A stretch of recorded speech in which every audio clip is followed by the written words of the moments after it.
Most thinking Americans now recognize the fact that our country is at war, a war declared against us by the rulers of international communism. It is called a Cold War because armed forces, although used as a threat, are rarely unleashed, and blood is not spilled in the massive battles that we think of as war. The communists realized that they could not survive the destructive force of an all-out conflict, so they adopt the Cold War tactic. Nevertheless, their objective remains the total conquest of all the earth. Among those who have long been aware of this menace is Dr. George S. Benson, president of Harding College and the National Education Program. Dr. Benson has earned national acclaim as a dynamic educational crusader for a better understanding of the American way of life.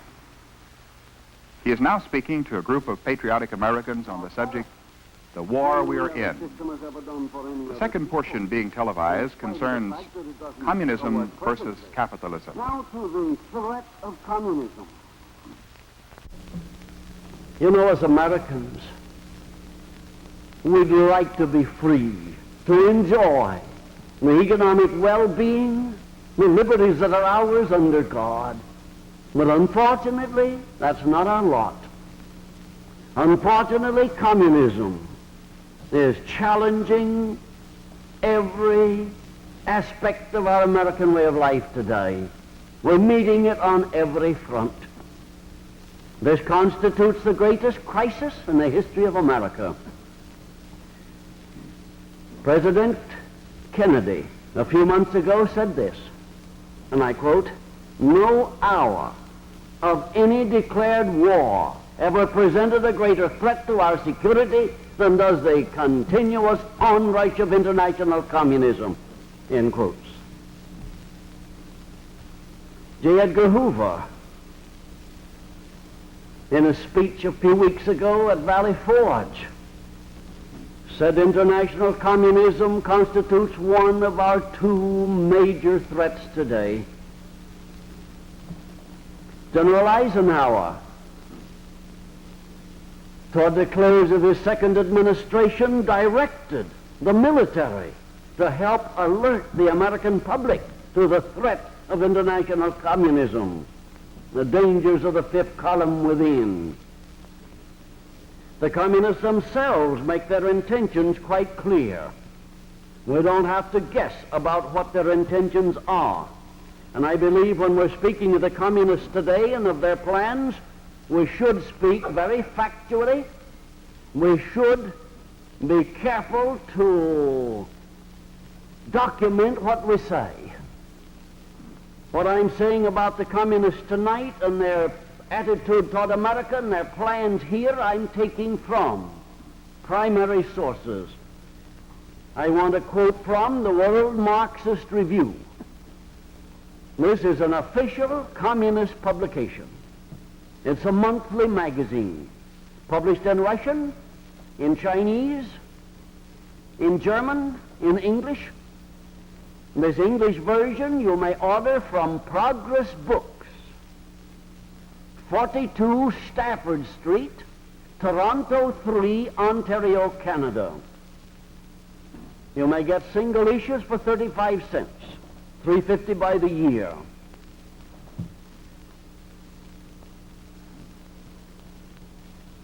Then I want to use as another source of authority a speech made by Mr. Khrushchev on January 6, 1961, and which has been called the greatest document coming out of Moscow since the end of the war.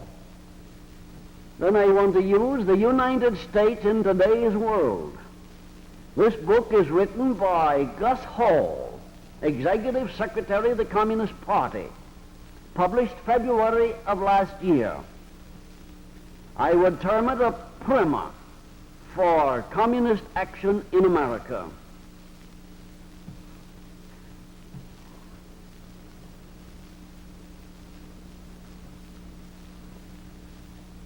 In Moscow, in November and December of 1960, was held the greatest meeting that the communists have yet held. 81 communist parties were present. This includes, of course, the Communist Party of Russia, China, and the various satellites, but it includes also the Communist Party of England, Norway, Sweden, Denmark, Holland, Belgium, and the Communist Party USA. 81 communist parties represented at Moscow. They remained in session for 5 weeks. Out of that meeting came what has been called the Revised Communist Manifesto. And I have a copy of it here, and you can obtain it from the Government Printing Office, Washington, D.C. You also may find in the World Marxist Review for December 1960 a report on the meeting of the 81 parties. Then in the following January 6, 1961, Mr. Khrushchev delivered this famous speech in Moscow. You may obtain a copy of it, likewise by writing the Government Printing Office. Not only a copy of it, but an analysis of it also. The analysis made by Dr. Pisoni, Professor of Political Science, Graduate Division, Washington University.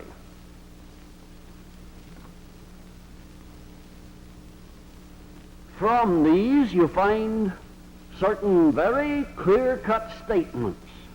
I'll not take time to quote from these tonight, but I want to summarize what's there, and I'll quote nothing that isn't also included in the summary that was made for the subcommittee to the Senate on Internal Security and given under oath.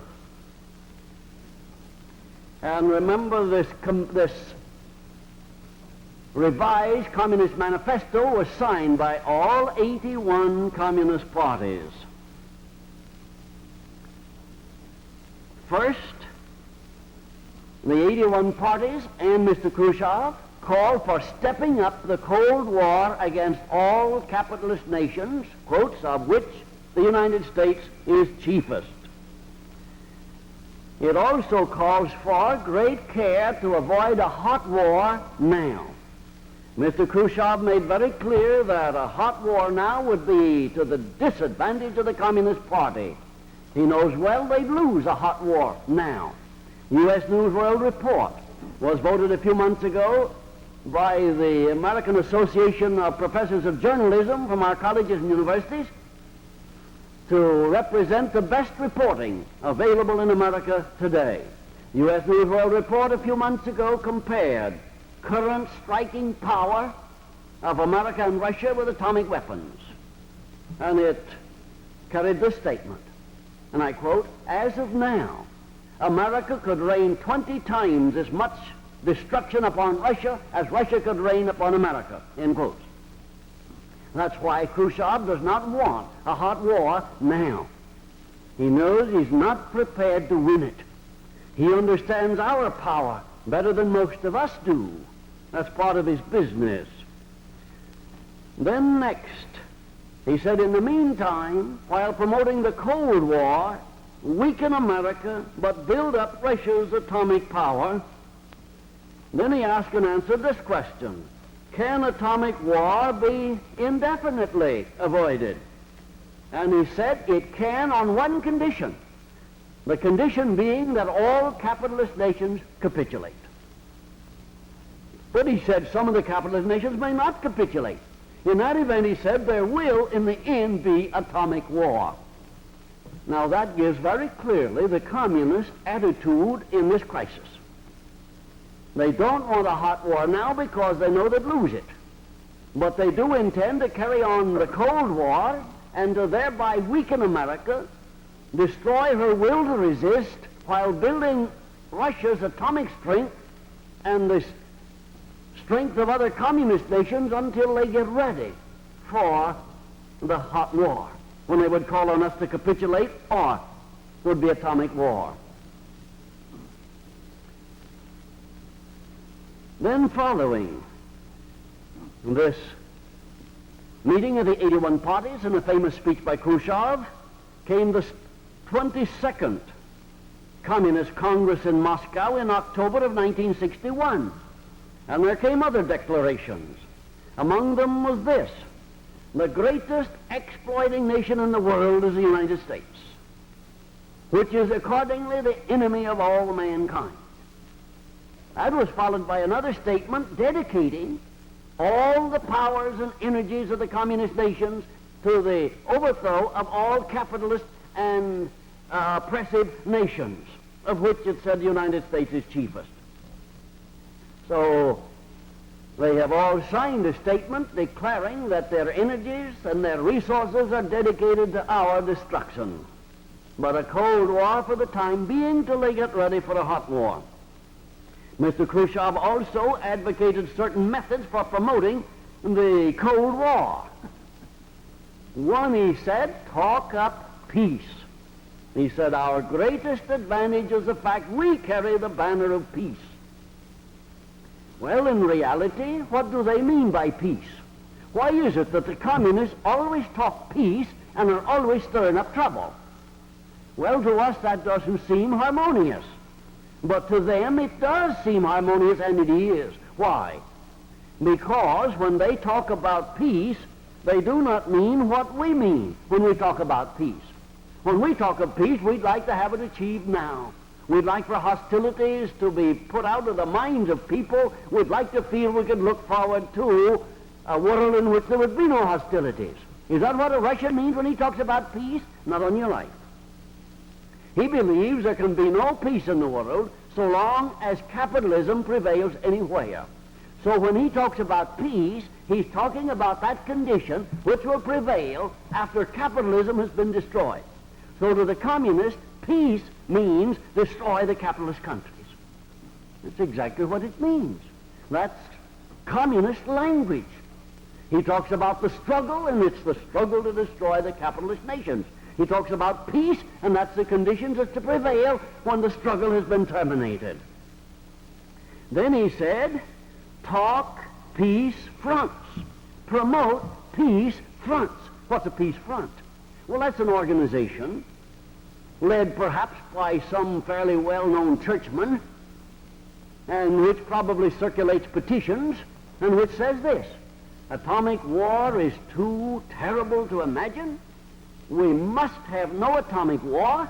America should convince the world that she'll never engage in an atomic war. If necessary, we should unilaterally disarm. If necessary, we should sink our weapons in the depths of the Atlantic Ocean. Now, to do that wouldn't mean avoiding war. That's the shortest way to get into war. We're not in war now only because we are stronger than Russia. But if we should sink our atomic weapons, we'd no longer be stronger. We're only stronger in atomic weapons. They are stronger in conventional weapons and numbers of soldiers. We are superior in atomic weapons only. Now, if we sink those, we're no longer superior and would be in war immediately. But nevertheless, that's the work of the peace fronts. They are helping the Russian cause, trying to dissuade us from any will to resist with the only kind of weapons with which we can win. Did you note how Mr. Khrushchev tried hard to get Mr. Kennedy to agree that there would be no atomic weapons used in Germany, at Berlin? And had we agreed to that, they would have immediately taken Berlin. But they don't want to get into an atomic war. They know they'd lose it. So, talk up your peace fronts.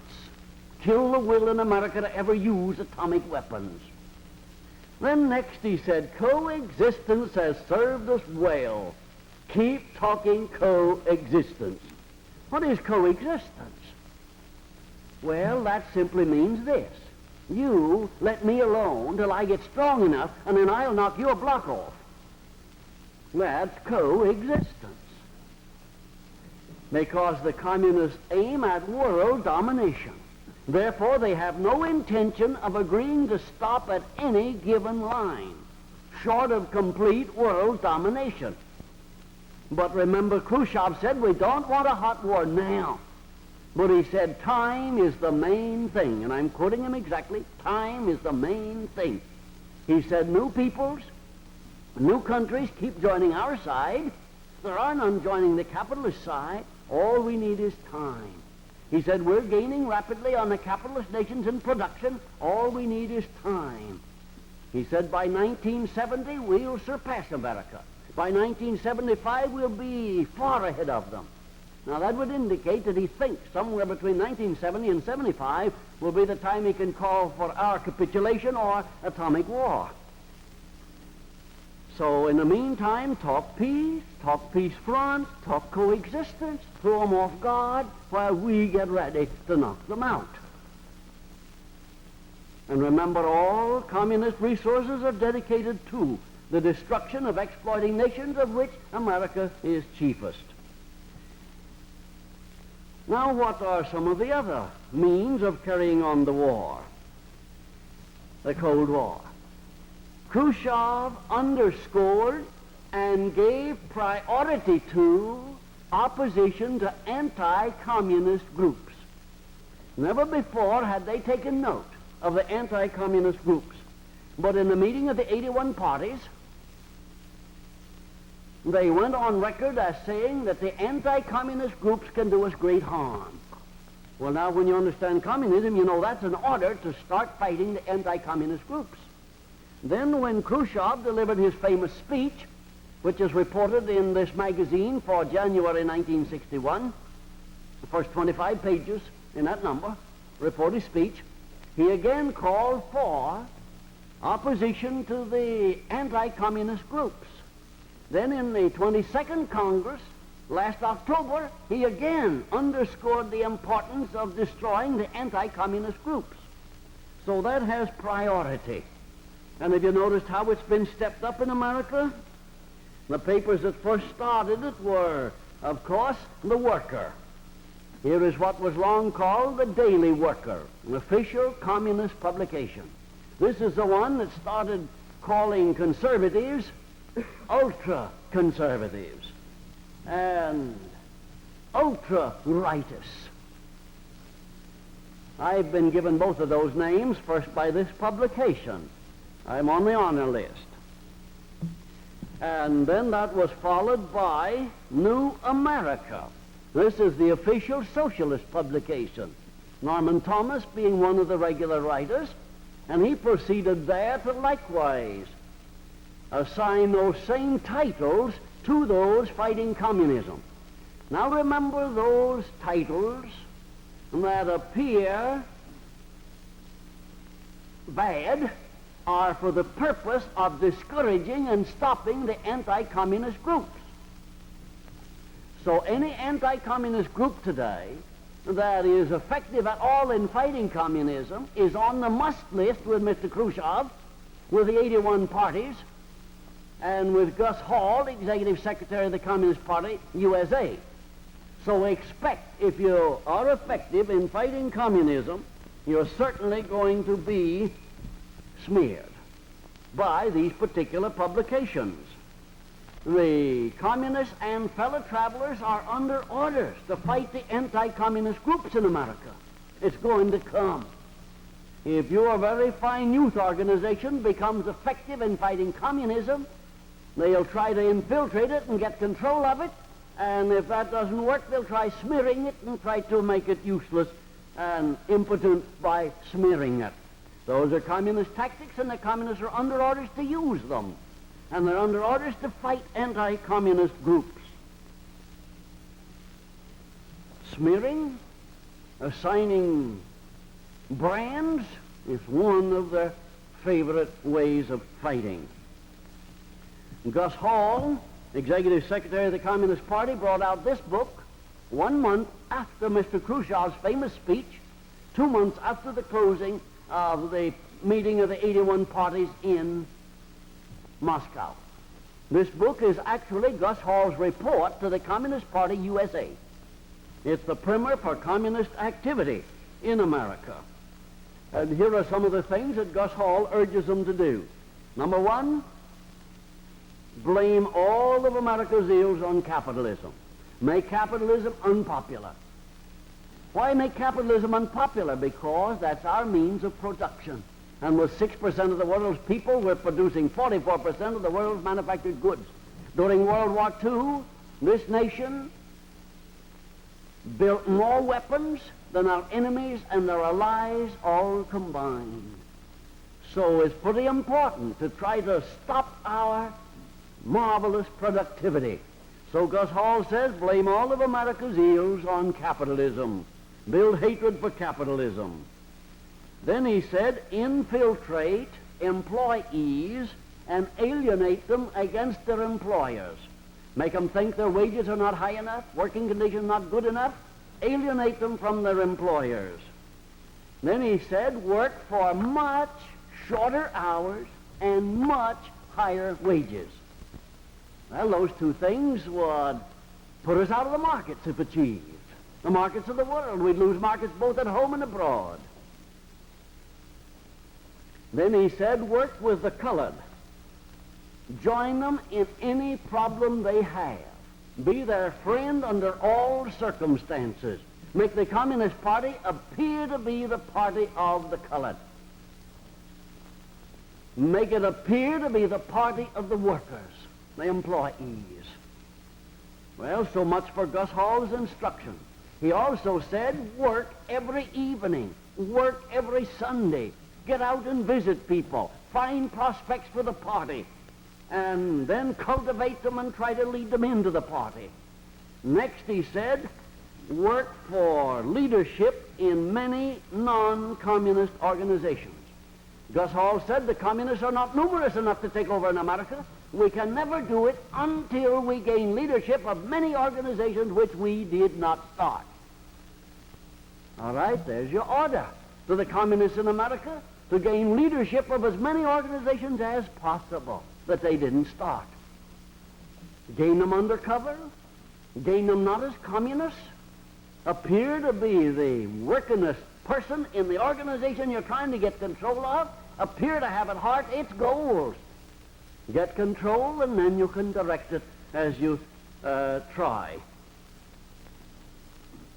He also said concentrate on women's organizations. He also named 5 states for special concentration. States that have large city populations and lots of dissidents, another place to work. This has been a television recording of Dr. George S. Benson speaking on the subject, The War We're In. This portion is the second in a series of 3 and was entitled Communism versus Capitalism. Part 3 of this address is on the subject, Challenge to Americans.